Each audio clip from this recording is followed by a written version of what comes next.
overwhelming thread of Jeremiah's life was primarily that he was the prophetic voice for God, preaching and declaring to the wickedness and idolatry of a nation and teaching them that that needed to stop.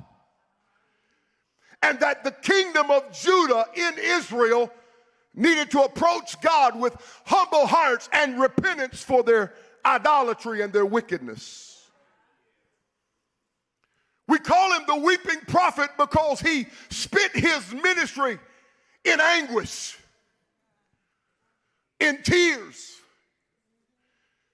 It wasn't like Jonah, who preached to a people he didn't want to preach to, who had no feelings of concern for those in Nineveh. No, it wasn't that way. This was a man who lamented and he wept and he mourned because of a heavy burden that God had given him, not for foreign nations, but for his own brothers and his own sisters.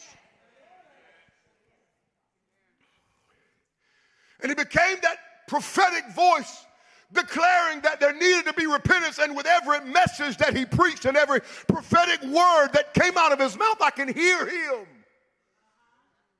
And in my mind's eye, I see his eyes filling up with water as he stands up to declare the word of the Lord, and tears streaming down his face under a heavy burden, prophesying, quivering under the weight and the responsibility and the anguish of the deep mourning of the time he had spent with God, pleading with God to help him give a message that would return the people back to their first love.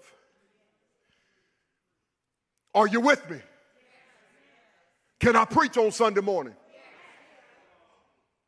Because of his commitment to deliver the words of God under the burden and the weight he felt to lead them in repentance, he didn't have a fluffy message nor a watered down sermon, but he had a strict prophetic utterance that if you don't return to the Lord, his judgment will come and the nation will be cut off from the presence of God.